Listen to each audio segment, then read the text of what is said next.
अस्सलाम वालेकुम dear students. आज हम चैप्टर नंबर 1 एक्सरसाइज 1.2 के बारे में डिस्कस करेंगे। यहाँ पे बेसिक आपको कंसेप्ट मैं क्लियर करवा दूँ। सबसे पहले है टाइप्स ऑफ मैट्रिसेस। इसमें पहला टॉपिक है row matrix. A row matrix is called a row matrix if it has only one row. ऐसा मैट्रिक्स जिसमें एक रो हो उसको हम रो मैट्रिक्स कहते हैं। फॉर एग्जांपल इसमें एक रो है तो ये रो मैट्रिक्स है। Column matrix. A matrix is called a column matrix if it has only one column. ऐसा मैट्रिक्स जिसमें सिर्फ एक ही कॉलम हो उसको हम कॉलम मैट्रिक्स कहते हैं। Rectangular matrix. A matrix M is called rectangular if the number of rows of M is not equal to the number of column of M। ऐसा मैट्रिक्स जिसमें रो की तादाद जो है, रो की क्वांटिटी है वो कॉलम की क्वांटिटी के बराबर ना हो तो इसको हम रेक्टेंगुलर मैट्रिक्स कहते हैं। आगे कॉन्सेप्ट है square matrix. A matrix is called a square matrix if its number of rows is equal to its number of column. ऐसा मैट्रिक्स जिसकी नंबर ऑफ रोज जो है वो बराबर हों किसके, नंबर ऑफ कॉलम्स के। फॉर एग्जांपल कोई भी मैट्रिक्स है उसमें दो ही रो हों दो ही कॉलम हों तो इसको हम क्या कहते हैं, square matrix. Null or zero matrix. A matrix M is called null or zero matrix if each of its entries is zero. ऐसा मैट्रिक्स जिसमें टोटल एंट्रीज जो हैं वो जीरो हों तो इसको हम नल और जीरो मैट्रिक्स कहते हैं। Transpose of matrix. A matrix obtained by changing the row into column or column into rows of matrix is called transpose of the matrix. If A is matrix then its transpose is denoted by AT. For example हमारे पास ये A matrix है तो इसका हम transpose लेंगे। इसका transpose लेने के लिए हम रोज को जो है वो कॉलम में चेंज कर देंगे। रोज को जो है हम कॉलम में चेंज कर देंगे। रोज को जो है हम कॉलम में चेंज कर देंगे। फॉर एग्जाम्पल 1 2 3 है, रो पहली रो है, यहाँ पे इसका हम AT लेंगे। A is equal to matrix, ये हमें उसने दिया हुआ है तो इसका ट्रांसपोज हम कैसे लेंगे, रो को हम कॉलम में चेंज कर देंगे। ये रो है ये कॉलम बन गया हमारे पास, ये रो है ये कॉलम बन गया हमारे पास, ये रो है ये कॉलम बन गया, ये हमारे पास ट्रांसपोज आ गया। ऐसे B है, ये रोज़ को हम कॉलम में चेंज कर देंगे, रोज़ को हम कॉलम में चेंज कर देंगे। ऐसे ये C पार्ट है, रो को हम कॉलम में चेंज कर देंगे। ये था transpose of matrix. Negative of a matrix. Let A be matrix then its negative minus A is obtained by changing the sign of all the entries of A। कोई भी हमारे पास एक मैट्रिक्स है उसमें हम उसकी अलामत चेंज कर देंगे, हमारे पास -A आ जाएगा, नेगेटिव मैट्रिक्स आ जाएगा। आगे है हमारे पास symmetric matrix. A square matrix is symmetric if it is equal to its transpose that is matrix is symmetric if AT is equal to A। यानी कि हम कोई भी मैट्रिक्स है उसका हम ट्रांसपोज लें, दोबारा हमारे पास वही A आ जाए, मतलब दोबारा से वही हमारे पास मैट्रिक्स आ जाए जिसका हमने ट्रांसपोज लिया है तो उसको हम सिमेट्रिक मैट्रिक कहते हैं। आगे हमारे पास है skew symmetric. Skew symmetric. A square matrix A is said to be skew symmetric if A transpose is equal to -A। यानी कि हमारे पास कोई भी A एक मैट्रिक्स है उसका हम ट्रांसपोज लेते हैं तो हमारे पास दोबारा उसका जो रिजल्ट है वो हमारे पास नेगेटिव में शो हो जाए, -A आ जाए, नेगेटिव में आ जाए तो उसको हम स्क्यू सिमेट्रिक मैट्रिक कहते हैं। ये पेपर पॉइंट ऑफ व्यू से दोनों क्वेश्चन जो हैं वो वेरी इंपॉर्टेंट है। शॉर्ट क्वेश्चन के लिए वेरी इंपॉर्टेंट है। ये दोनों क्वेश्चंस शॉर्ट क्वेश्चन के लिए वेरी इंपॉर्टेंट है। इसको आपने स्किप नहीं करना, ये आपने लाजमी तौर पे इसको कंसीडर करना है। आगे हमारे पास है diagonal matrix. A square matrix A is called a diagonal matrix if at least any one of the entries of its diagonal is not zero and non diagonal entries are zero. मतलब कि हमारे पास कोई भी एक एंट्री हो diagonal में तो उसकी एंट्रीज जीरो ना हो, जीरो के अलावा कोई भी हो तो उसको हम डायगोनल मैट्रिक्स कहते हैं। कोई भी एंट्री हो, चाहे इस तरह हो चाहे इस तरह हो, ठीक है, और बाकी एंट्रीज हैं वो जीरो हमारे पास हों, ये भी जीरो है, ये भी जीरो, ये भी जीरो, ये भी जीरो है। कोई भी मैट्रिक्स हो हमारे पास उसके डायगोनल में एंट्रीज जितनी भी हैं वो जीरो ना हो तो उसको हम डायगोनल मैट्रिक्स कहते हैं। Scalar matrix. A diagonal matrix is called a scalar matrix if all the diagonal entries are same. वो कह रहा है कि हमारे पास डायगोनल में सारी इंट्रीज जो हैं वो सेम हो। फॉर एग्जांपल ये के हमारे पास है तो ये सेम है, तो इसको हम स्केलर मैट्रिक्स कहते हैं। ये वेरी वेरी इंपॉर्टेंट क्वेश्चन है, इसको आपने कंसीडर लाजमी करना है। शॉर्ट क्वेश्चन में अक्सर आ जाता है ये जिस तरह ये देख लें, दो हमारे पास है सेम है, दो दो है, तो ये हमारे पास स्केलर मैट्रिक्स हैं। ये हमारे पास 5 है, इसमें एक इंट्री है, एक हीरो है, तो ये हमारे पास स्केलर मैट्रिक्स है। ये शॉर्ट क्वेश्चन या MCQs के हवाले से वेरी वेरी इंपॉर्टेंट क्वेश्चन है ये। आगे हमारे पास है identity matrix. A diagonal matrix is called identity matrix. इसको हम यूनिट मैट्रिक्स भी कहते हैं, यहाँ पे इसको हम यूनिट मैट्रिक्स भी कहते हैं। ये आपने लाजमी जहन में रखना है, आपने कंफ्यूज नहीं होना कि यूनिट मैट्रिक्स कौन सा है और आइडेंटिटी मैट्रिक्स कौन सा है। दोनों एक ही चीज़ है। A diagonal matrix is called identity matrix if all diagonal entries are 1 it is noted by I. वो कह रहे हैं हमारे पास डायगोनल में इंट्रीज एक हो, डायगोनल इंट्रीज में एक आए, मतलब डायगोनल में सारी इंट्रीज जो हैं वो एक हो हमारे पास, तो उसको हम आइडेंटिटी या यूनिट मैट्रिक्स कहते हैं। ये देखें जिस तरह हमारे पास 1 है, डायगोनल में हमारे पास इंट्रीज एक हो तो उसको हम आइडेंटिटी मैट्रिक्स कहते हैं, यूनिट मैट्रिक्स कहते हैं। ठीक हो गया students. Exercise 1.2 question 1।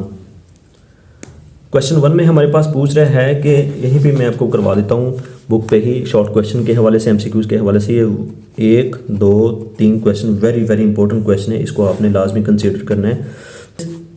From the following matrices identify unit matrices, row matrices, column matrices and null matrices. हमने पीछे पढ़े, सारे कॉन्सेप्ट हमने क्लियर किए हुए हैं, तो मैं आपको यहाँ पे बता देता हूँ।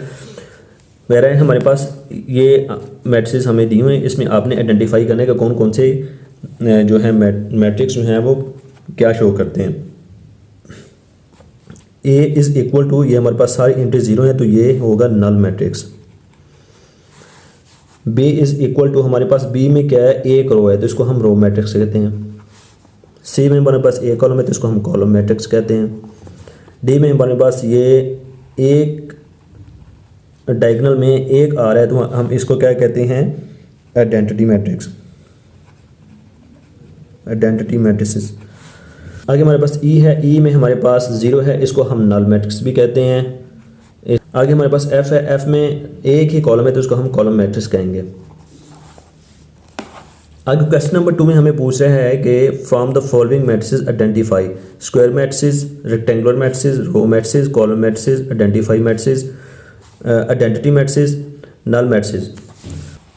पहला मैट्रिक्स है -8 2 7 12 0 4, ये हमारे पास रेक्टेंगुलर मैट्रिक्स के तौर पे शो हो रहा है। दूसरे में ये हमारे पास कॉलम मैट्रिक्स क्योंकि इसमें एक कॉलम है। चौथे मैट्रिक्स में ये हमारे पास एक डायगोनल में इंट्री शो हो रही है तो उसको हम क्या कहेंगे, आइडेंटिटी मैट्रिक्स। छठे मैट्रिक्स में 3 10 -1, ये हमारे पास है रो मैट्रिक्स, ये कॉलम मैट्रिक्स। आठवें मैट्रिक्स में हमें उसने ये इंट्रीज दी हैं तो ये सेम है, एक बराबर है तो इसको हम स्क्वायर मैट्रिक्स कहते हैं। नामे में हमारे पास सारी इंट्रीज उसने 0 दी हैं तो ये 0 मैट्रिक्स है। क्वेश्चन नंबर 3 में कह रहा है from the following matrices identify diagonal, scalar and unit identity matrices. A part देख लेते हैं, इसमें सेम सेम इंट्रीज जो है वो 4 है तो इसको हम स्केलर मैट्रिक्स कहते हैं। ई पार्ट में हमसे वो कह रहा है कि 5 - 3, इसको हम सिंप्लीफाई कर लेते हैं। 5 - 3 ये आ गया 2 0 0 1 + 1 2 आ गया। ये हमारे पास डायगोनल में इंट्रीज जो सेम है, इसको हम स्केलर भी कहते हैं और इसको हम डायगोनल या आइडेंटिटी मैट्रिक्स भी कहते हैं। अब क्वेश्चन नंबर 4 में हम देख लेते हैं। क्वेश्चन नंबर 4 में कह रहा है, क्वेश्चन नंबर 4 में कह रहा है ए इज़ इक्वल टू 1 0 -1। वो कह रहा है कि find the negative matrix A B C D and even. A का हमने नेगेटिव मैट्रिक्स लेना है, हमने अंदर जो है वो सारी अलामतें चेंज करनी है। -1 0 का वैसे ही आएगा, माइनस माइनस प्लस हो जाएगा, 1 का प्लस का 1 आ जाएगा, तो ये हमारे पास आंसर आ गया। सारे जितने भी पार्ट्स ऐसे हैं इसके सारे अंदर इंट्रीज जो हैं उसकी अलामतें जो हैं वो चेंज कर देनी है आपने। आगे क्वेश्चन नंबर 5 में वेरी वेरी इंपॉर्टेंट क्वेश्चन है ये। Find the transpose of each of the following matrices. तो कह रहे हैं कि ट्रांसपोज आपने फाइंड करना है a is equal to 0 1 -2। Transpose हमने पढ़ा था a is equal to AT when हम अगर रो को कॉलम में चेंज कर दें, रो को कॉलम में चेंज कर दें, रो को कॉलम में चेंज कर दें। ए इज़ इक्वल टू रो को हमने 0, रो को हमने कॉलम में चेंज करना है, 0 आ गया, रो आ गया, कॉलम आ गया। 1 रो है तो इसको कॉलम में चेंज कर देना है, -2 है तो इसको कॉलम में चेंज कर देना है। ये हमारे पास इसका आंसर आ गया 80। इसका हम बी पार्ट देख लेते हैं। B is equal to 5 1 -6। B transpose is equal to row को हमने कॉलम में चेंज कर देना है, 5 1 -6। ये इसका आंसर है। आगे हमारे पास है सी पार्ट भी सेम है, इसकी रोज़ को जब हमने कॉलम में चेंज करना है। डी पार्ट भी सेम है, इसकी रो को हमने कॉलम में चेंज करना है। ई पार्ट भी सेम है, एफ पार्ट भी सेम है। क्वेश्चन नंबर 6 हम देखते हैं। वेरी वेरी इंपॉर्टेंट क्वेश्चन है ये, लॉन्ग क्वेश्चन में भी आ जाता है, शॉर्ट क्वेश्चन भी अक्सर आ जाता है। Verify that if a is equal to, कह रहा है वेरीफाई आपने करना है, ए इज़ इक्वल टू 1 2 0 1। ये एक मैट्रिक्स है। और दूसरा हमारे पास बी इज़ इक्वल टू 1 1 2 0, दूसरा ये मैट्रिक्स है। कहता है देन, फिर आपने क्या करना है वेरीफाई। पहला पार्ट उसने दिया हुआ है ए ट्रांसपोज, उसका ट्रांसपोज इज़ इक्वल टू ए। पहले लेफ्ट हैंड साइड से देख लेते हैं। इज़ इक्वल टू कहता है ए टी उसका ट्रांसपोज, यानी कि ए का ट्रांसपोज हमने लेना है, उसके बाद फिर उसका ट्रांसपोज लेना है। ए का ट्रांसपोज हमारे पास, ए का ट्रांसपोज क्या हो गया हमारे पास, रोज़ को हमने कॉलम में चेंज करना, 1 2 0 1। ये ए का ट्रांसपोज आ गया। उसके बाद हमने ए का ट्रांसपोज, उसका ट्रांसपोज 1 0, रो को हमने कॉलम में चेंज करना, 1 0, रो को हमने कॉलम में चेंज करना, 2 1। ये ए का ट्रांसपोज, उसका ट्रांसपोज आ गया। अभी देखें ये वाला जो मैट्रिक्स है वो ए के बराबर है 1 2 1 2 0 1 0 1। तो ये हमारे पास ए आ गया, हमारे पास ए ट्रांसपोज ए, यानी कि हमारे पास हमने ए का ट्रांसपोज हमने लिया है, उसके बाद फिर उसका हमने ट्रांसपोज लिया, तो ये किसके बराबर हो गया, ए के बराबर आ गया दोबारा, 1 2 0 1। ये देखें लेफ्ट हैंड साइड जो है हमारे पास राइट हैंड साइड के बराबर आ गई, ये प्रूफ हो गया हमारे पास। दूसरा पार्ट हमारे पास कौन सा दे रहा है, वो बी का ट्रांसपोज फिर उसका transpose is equal to b. Left hand side देख लेते हैं। इज़ इक्वल टू बी हमारे पास क्या है, बी हमारे पास है 1 0, सॉरी इधर मैं लिख लेता हूँ बी ट्रांसपोज उसका ट्रांसपोज। बी हमारे पास क्या है 1 0 1 1 2 0, ये हमारे पास बी है। बी का हमने ट्रांसपोज लिया, बी का ट्रांसपोज हमने लिया,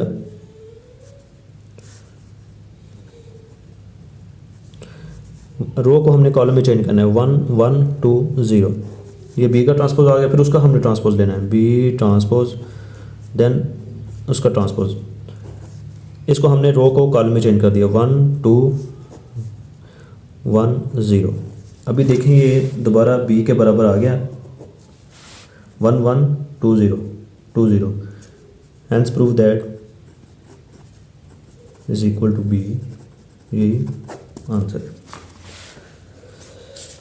स्टूडेंट्स, अगर आपको इस एक्सरसाइज में कोई भी कंसेप्ट क्लियर नहीं हुआ तो आप मुझे जो है वो आप कमेंट करके दोबारा इसके बारे में पूछ सकते हैं। मेरा व्हाट्सअप नंबर नीचे दिया हुआ है, आप उस पर भी रब्ता कर सकते हैं, और अगर आप कहेंगे तो मैं इसके बारे में डिटेल आपको वीडियो भी बना दूंगा। वैसे सिंपल से कॉन्सेप्ट है, क्लियर तो होंगे आपके इंशाल्लाह। बाकी अगर फिर भी कोई कन्फ्यूजन होगी तो मुझसे पूछ लीजिएगा दोबारा। आज की एक्सरसाइज हमारे पास ये यहाँ तक एंड थी। इंशाल्लाह नेक्स्ट एक्सरसाइज में हम कल करेंगे। अल्लाह हाफिज़।